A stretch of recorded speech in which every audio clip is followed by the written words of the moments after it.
Hi guys, we are going to start with the analysis of beams. This is the second problem what we are going to solve here, and here you can see a simply supported beam, okay, because it is supported only at the ends.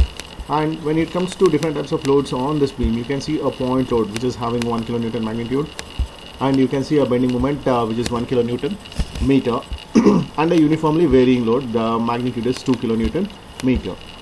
And you can see, as usual, there is a front view and this is a side view. The side view, you're going to get the cross-sectional area of your beam, that is 30 mm and 40 mm, and ensure that this is a length of your beam which is 5 meters totally. Okay, how are you going to build a finite element model? Is very simple. Okay, for whatever might be the problem given, first you try to drop the lines from the ends. Okay, from this end and from this end, try to drop the lines, place the nodes at the ends and join them with a straight line. Okay, now come to the actual problem. The point where exactly this load is acting, from that point you try to drop a vertical line where exactly it is going to intersect with this horizontal line. Okay, at the intersection you try to place a node, and meanwhile if you have a look at it, you are going to see a moment which is acting about the z-axis.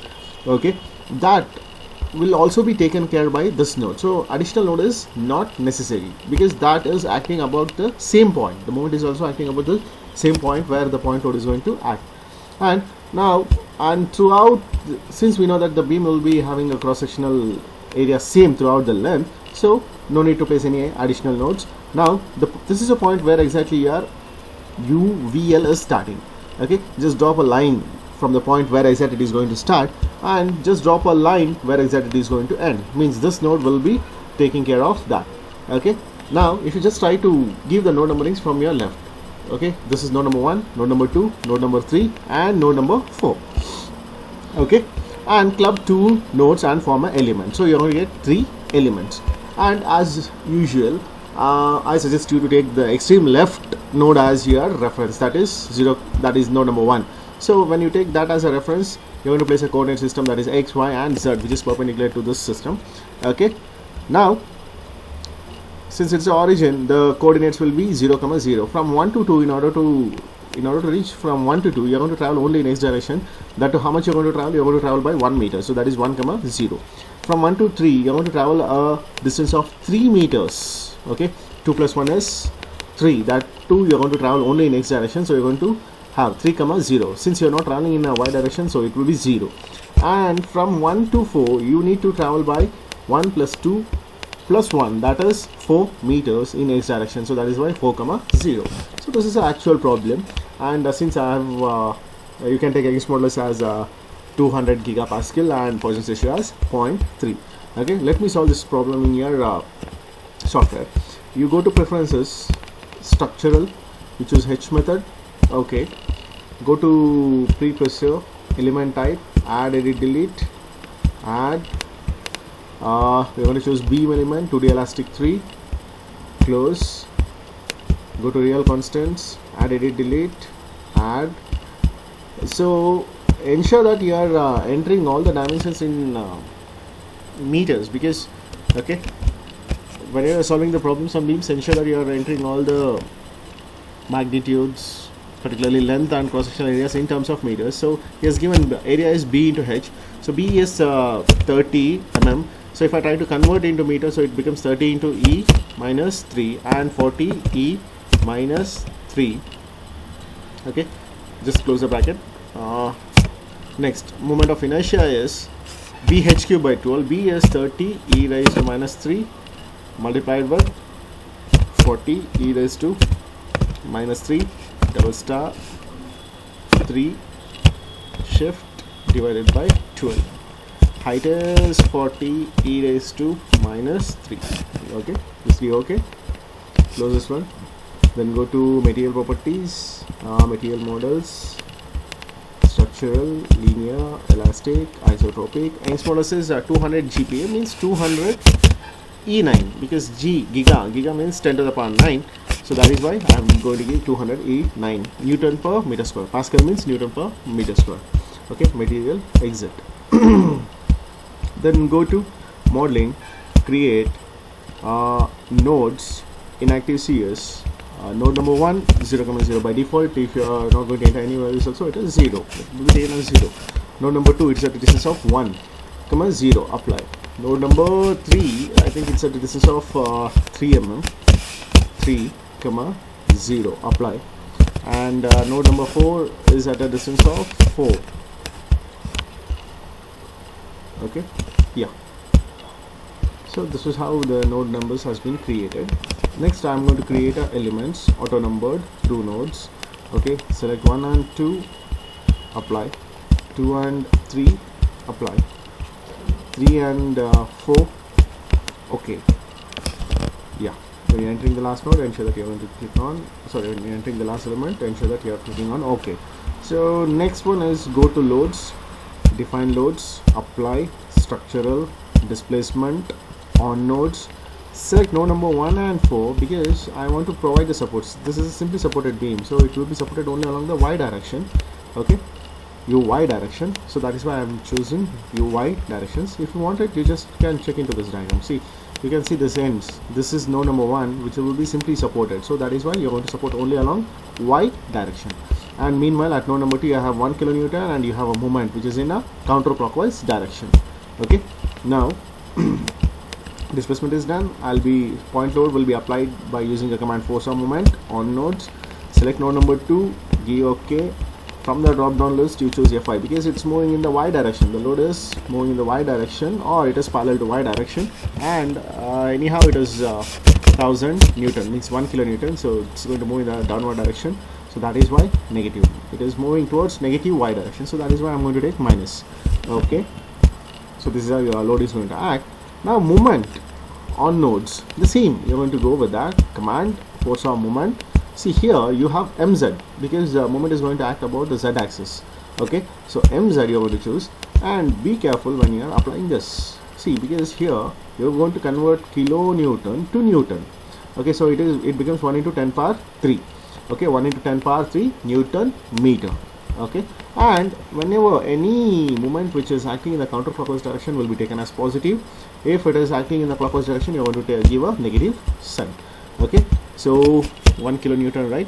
Moment mz, so 1000 Newton meter, plus you can ensure that I am entering plus because it is moving in the counterclockwise direction. Moment is in counterclockwise direction, so Newton meter, 1 kilonewton meter. Okay, meanwhile you can see here, you can see the small change. You're going to see a small plus sign over here because that is how the moments is being shown. Yeah, you can see a small plus sign will be there at node number 2. Okay, now you need to understand one thing, that might be UDL or UVL. Both will be applied with the help of a pressure on beams command only. Okay, for UDL or UVL, irrespective of it, you're going to use pressure on beams command. Give OK as usual. What is the value at node I? 0. And what is the value at node J? I think it is 2000. Okay, just look at the diagram over here. See, what is the value? See, UVL, uniformly varying load, is a load which is going to start from a 0 and it is going to vary up to 2 kilonewton per meter. So here I am converting kilonewton to newton, so it becomes 2000 Newton. So value at node I is 0 and value at node J is 2 kilonewton per meter, so that's nothing but 2000. So that is how I am applying this. Okay, value at node I means for that element at the starting node what is the value, and node J means what is a value at ending node of that element. Okay, being specifically. Okay, this is how your load is going to be acted. Next, solution. So this is you. If you just want to, you look into this diagram here. Okay, you have created the same diagram in the ANSYS software. Okay, now you're going to solve this one. You have given all the inputs necessary for the calculations. Now you're going to click solution, solve, current LS. Solution is done. Okay, if you do any mistakes, the errors will be shown here itself. Now you're going to go for general post procedure, directly go for element table, define table, add by sequence number as usual, SMIC2, apply. Again scroll down, by sequence number SMIC6, apply. Again by sequence number SMIC 8 apply, by sequence number 12 268 12 apply. Now you're going to change to NMISC 1 apply, NMISC 3 apply. Okay, close this one. Now what am I going to do here is I'll go to list results as usual. I'm going to go for nodal solution. I'm going to click on DO solution. Here you're going to choose only Y component of displacement. Okay, this is how displacement table which you need to copy. Okay, this complete table you need to copy. This generally nodal displacements, or when it comes to beam we are going to call it as deflection. And click on element table data. You choose 2 and 8. You're going to get your shear force values. Copy down this table as well. You're going to copy this table, then click on the same element table data. Now you choose 6 and 12. Okay, you're going to get your bending moment table. You copy down this one. Okay, copy down this one. And last but not the least is NMISC 1 and 3. This is a maximum bending stress. Okay, you copy down this values or this table. Okay, so this is what we call it as list results. Means you're going to obtain all the results in the form of a table or columns or in terms of magnitudes. Now if you go for contour plot, if you click on nodal solution, you can visualize whatever the results you have obtained it in the form of a diagrams or animations. Okay, see this is how the deflection of your beam is going to be varied. Okay, yeah. Okay, now if you want it, you can just interpret the results. Okay, interpreting the results is a major task. I think deflection table, where is the deflection table? Okay, I think deflection table is not there. Okay, click on line element results. You're going to choose 2 and you're going to choose 8. That is for going to obtain shear force. So you can see the table. See, for your element 1, SMISC 2 means the value at starting node, and 8 means the value of shear force at the ending node. So this is for your element 1, this is a starting node and this is a ending node. So this is a value. So minus 1083.3. So it is going to start at the same and it is going to end at the same. And meanwhile for your element 2, it is going to start at minus 83.33 and it is going to end at minus 83.33 itself. For your element 3, it is going to start at minus 83.33 and it is going to end at plus 916.67. Okay, so this is the interpreting the results. Okay, when you are writing this diagram, you need to just put a circle over there and try to write the value. Okay, so meanwhile if you select this line element result, you're going to choose next one is 6 and 12. So you're going to go with your BMD, bending moment diagram values. Okay, this is how your bending moment is going to come, 6 and 12. Now you can see this is minus 0.28422 e power minus 13, which is nothing but literally 0, because you have e minus 13, 10 to the power minus 13, which is nothing but literally 0, and this value also. Okay, this 0.022 e to the power minus 12, which is nothing but 0. Okay, so that is the 0, and it's going to vary up to plus 1083. And for your element 2, it is going to start from 83.33 and it is going to end at 250. So that is this, and it is going to start at 250 and it is going to end at 0. So this is how your bending moment diagram is going to vary.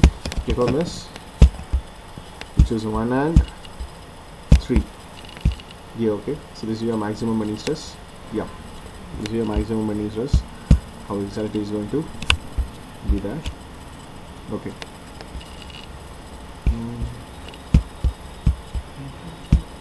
so try to write all this results in your record. Okay.